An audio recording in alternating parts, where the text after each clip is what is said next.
Welcome to the Dibley Diaries for this week. This week we're going to be thinking about the parable of the talents in thought for the day, and I wanted to think about the rural challenge as being what happens if you have something which is very valuable, which belongs to your church community, but should you try and sell it, and even if you get permission to sell it, then what would you do then with that money, and how would that serve your church community? A few years ago, a village in Wiltshire sold a cup which had actually been in a museum for a long time, so they'd not used it for 50-60 years, something like that, and they sold it to the museum where it had been all that time for about £1 million. And then they used the money from that to put into a trust fund, so that is able to support that particular church community.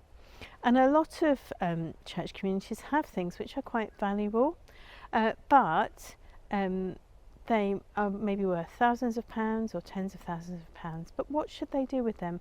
Should they sell them, even if they can find a buyer and gain permission to do that? Should they sell them and use the money in some other way to support the church community? Or should they keep them? Are they the treasure that they have which they should keep? And it's quite a difficult problem for church communities, because obviously if you sell the silver, you only get a chance to sell it once. So this is something which some church communities struggle with. It may cause division within the church community about what to do with these things. And other issues like that would arise. So as we come to look at the parable of talents, we can think about the things which God gives us and has given our church communities, and what we should do with them to support and strengthen the church communities where we are.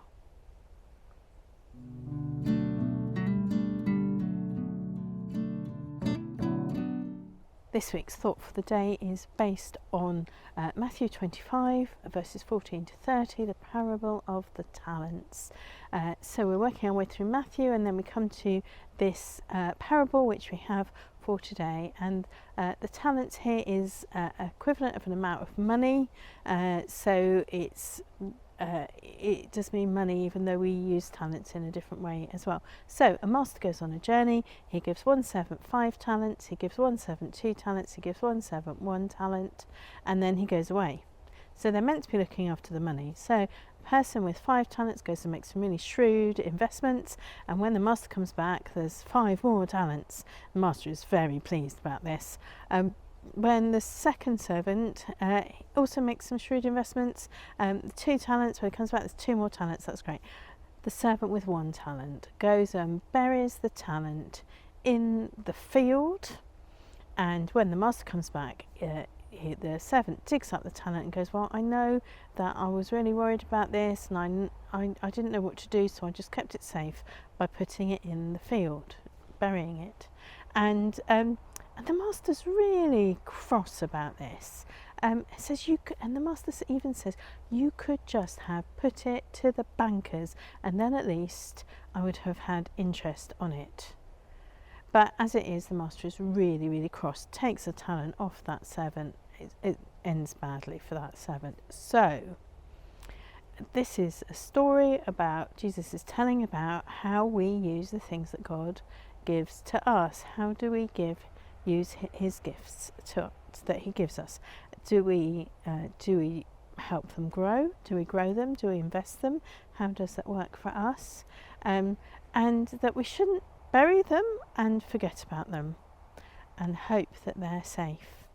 So what really intrigues me about this story is that the master says, you could even have just put it in the bank, and then at least I would have had my interest, because that seems like not a big effort, you're not having to make loads and loads of shrewd investments. Even if it's something quite little that you were doing it, the master would have been happier than if you'd buried it. And this is a good challenge for our church communities and for us as individual Christians.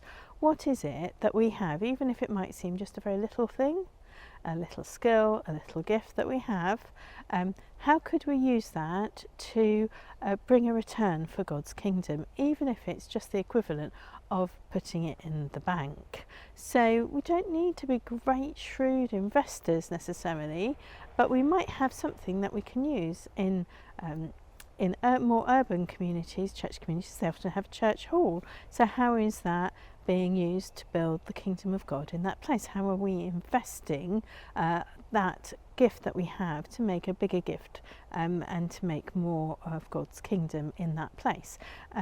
None of the rural places where I've worked have ever had a church hall, so they haven't had that. But sometimes church buildings in communities can be used for all sorts of things, for post offices a couple of days a week, or for places where people can come and be warm, or to meet, or maybe there's something else which happens. Maybe for an individual there are gifts that you have. I have to say, having been a rural vicar for a long time, there's all sorts of bits of administration that need to be done, that if somebody said, well, I can't do much, but I could do this piece of administration that needs done once a year, I would be so grateful, and that would be a good way of growing the kingdom.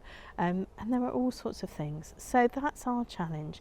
God gives us things. He gives us gifts. He gives us talents. Now, we may feel like we've just got one talent, or we may feel like we've got 5 talents. But what God gives us, He wants us to use to make more investment for His kingdom. So how are we going to do that? How are we going to do that individually and as a community?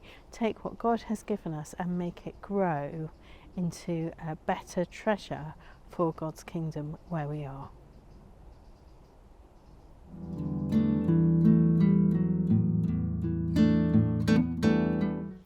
The Dibley moment for the week this week is based on something which I saw in the National Archaeological Museum in Dublin. I would really recommend that you go and see it.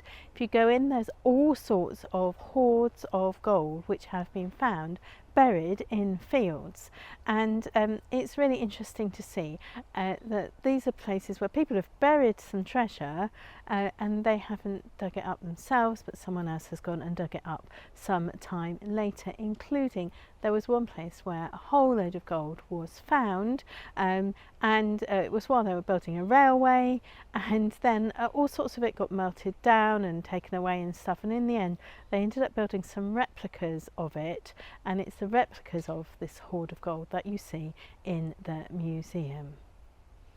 That's it for the Dibley Diaries for this week. I pray that you and your village have a really blessed week, and that you see God's talents growing in your community.